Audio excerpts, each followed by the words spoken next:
গাজায় যুদ্ধের অবসান ও ইসরায়েলি বন্দীদের মুক্তি নিশ্চিত করতে ব্যাপক চাপের মুখে রয়েছে নেতানিয়াহু। এমন পরিস্থিতির মধ্যেই পদত্যাগের ঘোষণা দিলেন নেতানিয়াহুর জরুরি যুদ্ধকালীন মন্ত্রিসভার অন্যতম সদস্য বেনি গানোস। গানোসের পদত্যাগকে ইসরায়েলির প্রধানমন্ত্রী বেনিয়ামিন নেতানিয়াহুর জন্য বড় ধাক্কা হিসাবে দেখছে বিশ্লেষকরা। যুদ্ধকালীন মন্ত্রিসভা থেকে গানোসের পদত্যাগ কতটা চাপের মুখে পড়লেন নেতানিয়াহু? প্রশ্ন উঠেছে, নেতানিয়াহুর সরকারের কি পতন ঘটতে যাচ্ছে? মার্কিন সংবাদ মাধ্যম সিএনএনের খবর অনুযায়ী বেনি গানেস পদত্যাগ করলেও তাৎক্ষণিক কোনো বিপদে পড়ছে না নেতানিয়াহু। কেননা গানোসের দল নেতানিয়াহুর জোট সরকারের শরিক নয়, তাই আপাতত পতন হচ্ছে না নেতানিয়াহুর সরকারেরও। জরুরি যুদ্ধকালীন মন্ত্রিসভা থেকে গানেস পদত্যাগ করলেও ইসরায়েলি সংসদ সেনেটে নেতানিয়াহুর সংখ্যাগরিষ্ঠতা বজায় থাকছে।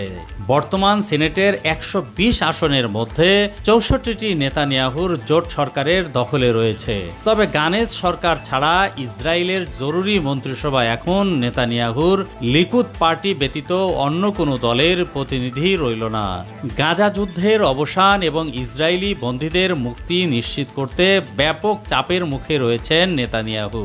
ইসরায়েলের পশ্চিমা মিত্র এবং জিম্মি পরিবার এই চাপ সৃষ্টি করছে বলে জানা গেছে। এই পরিস্থিতিতে নেতানিয়াহুর জন্য এখন যুদ্ধ চালিয়ে যাওয়া কঠিন বলে মনে করছেন অনেকে। উল্লেখ্য, গত 7 অক্টোবর ইসরায়েলে হামাসের আকস্মিক হামলার পর জরুরি যুদ্ধকালীন মন্ত্রিসভা গঠন করেছিলেন নেতানিয়াহু। 3 সদস্যের এই মন্ত্রিসভায় অন্যতম সদস্য ছিলেন বেনি গানোস।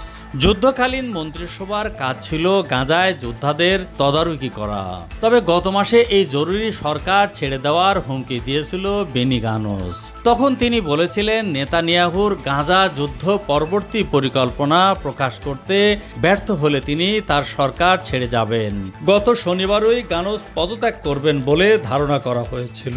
তবে ওই দিন ইসরায়েলি বাহিনীর এক অভিযানে গাজায় হামাসের হাতে বন্দী 4 জিম্মিকে উদ্ধার করলে পদত্যাগের ঘোষণা স্থগিত করেন তিনি।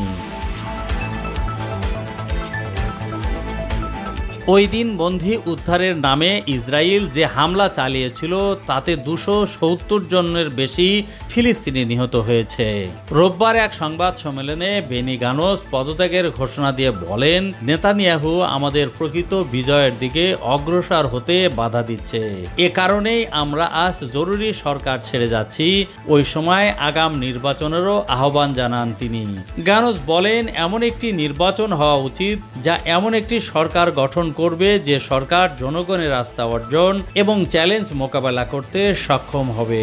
আমি নেতানিয়াহুকে আহ্বান জানাই, সবার মতামতের ভিত্তিতে নির্বাচনের তারিখ ঘোষণা করুন।